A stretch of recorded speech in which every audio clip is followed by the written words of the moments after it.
Hi guys, welcome to the TKC Bible Reading Challenge powered by Grace Bible Mission. Today we'll be reading Zephaniah 2-3, Haggai 1-2, and Zechariah chapter 1.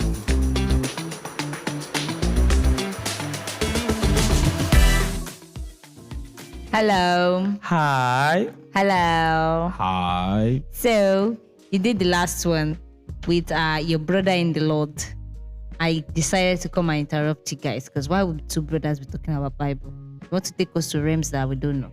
So this is Peace. Yes, Peace is back. Hey, Peace is back. Interrupt, and then let us talk about what we are talking about today, which is Zephaniah 2-3. If you've discussed. Yes.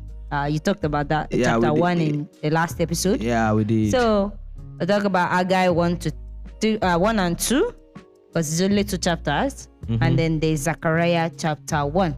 So the breakdown. My name is Peace. Is John. In case we've not introduced ourselves. I will not agree. My name is John, everyone.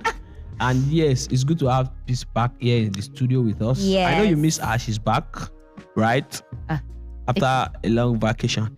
Really? Well, Yes, it's been a pretty long one. It's been a pretty long What one. did you bring for us? I brought So that the you're peace just- and love of God. All right, no problem. And I brought Zephaniah chapter 2, which talks about turning to God. And then in that chapter 2, from around verse 4 up to the end of that chapter, talking about judgment to this person, judgment to Ethiopia, judgment to us, judgment to Moab, judgment to Shah. God was just judging everybody. Judgment. He was just giving them judgment back to back. So in chapter 3 of Zephaniah, it talked about the sinful Jerusalem, how they did some bad things, wrong things.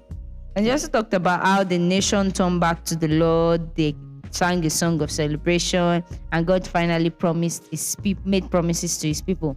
And then to Haggai 1 and 2. In Haggai 1, they talked about rebuilding the temple, how God instructed them to rebuild the temple, and they answered the instruction. And then chapter 2, they talked about the glory of the temple, and then there was the prophecy about how the past and the future, how they were doing, and then the promise God made to Zerubbabel. And then we now enter Zechariah chapter 1. Yeah. That's where we have a lot of visions. Yeah, they started prophecies. some visions. The first vision, the second vision, and then visions continued. The 7th, the 20th. There's a lot in this. It's only this episode. It's plenty. No, we have. I think we have had. We had the same thing yesterday now. How Yes, did you now. people survive?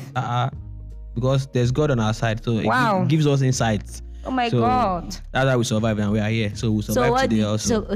So since you already have experience, I knew you were coming here. what did you learn? All right. Yes, I'll tell you what I learned.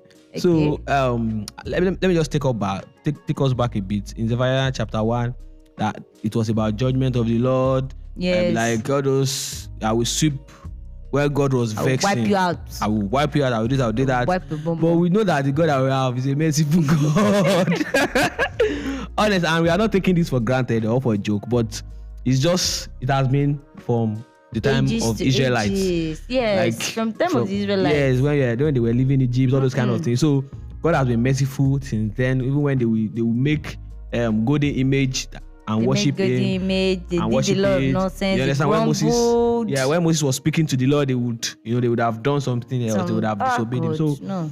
but then in chapter 2 that we're starting today, there's call for repentance, and you understand. So that was where it was in chapter 3 that God now Talked about restoration of the people, yes. It's just then I'll purify the lips of the people, that all of them may call on the name of the Lord. God that was vexing, like it is the same God that is now. But then don't take God for granted. Don't take God for granted.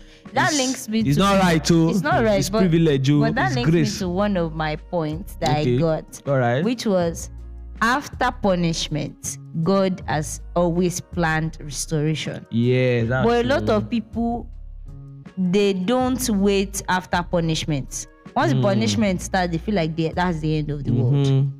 They give up. But punishment is not the end. Yes, There is always restoration. Just a way after, to restore you back to just a factory correction. Like, yes. Just to restore you Like, back. come back. Have sense. The by the time you not have sense, then they will not give you. But it's like you take a child is playing with something wrongly, collect it from the child and beat the child, right? Then is that the end? No. Once the child finishes still- crying, you still give call- it back to you give the child back the You still toy. tap the baby. Yes. I mean, the child. So please, punishment is because God cares about us, and because He cares about us, He will not just punish us and leave us. There is restoration after the Yes. punishment. I think this will help us to be able to carry punishment with a smile on our face. So they will be beating you, be smiling. Those Which teachers word did you come from? those teachers that will flog you and they say after I flog you, say thank you, sir. Growing up, I was, let me go into that story because see, I took chalk and and I will not cry. I will even be laughing, but it's laughing of making jest of the teacher, like. But the day they caught me, I will not give you the full gist. So I think we should move to where. Let's talk about Haggai a bit before time runs out. Because God asked them to build, like it was God that called their attention. He said, "Come and build my temple." You are not serious. Now look at, you are not is serious. it a time for you yourself to be living in your panel houses? They were building Why this houses. house remains in ruin, like the They house were of the Lord. houses. It's like they came back from. That was when they came back from captivity. Yes, and they were yes. just doing their own. Imagine This they one was left the doing things of God that but brought them this- out. Oh, The God that brought them out, they didn't do anything as of God. and you today, it's not that you are building house, but when you come to the house of the Lord and you drop litters, you drop biscuits, you It's drop. aside from even that one Yeah. self. God has called you to do something for Him. God gave you money. The first thing you think of, I need to buy soap, I need to buy data, buy I need data. to buy Data this is one. life. Whereas you don't pay tithe. Yeah, now you did not pay tithe too. It's not pay tithe too. We still get to where God commanded you to pay tithe. We You- still get there in the front. Well, do God own first. Yes. Learn to put God first before you now start doing everything lavishly, spending. Do God's own first, because it's God that will bring the blessing and bring the addition and bring the more to you. Because Yeah. see this God, see him talking to them angrily. He could have taken it away. Eh, now. Don't let God take away your blessing. Oh. Please, so Don't let God take away your blessing. Oh. keep your blessings judiciously. So do the things of God first. Do the things of So God. that God first. will do your own things too. Yes. So Just what because- are we reading tomorrow? Ah. Because this thing I've already. Okay, we are reading end. Bible tomorrow. That's okay. true. I thought you are finished too. So we'll be reading Zechariah chapter 2 to 7. I got it. Yes. Until All then. right. See you guys. Bye. Bye.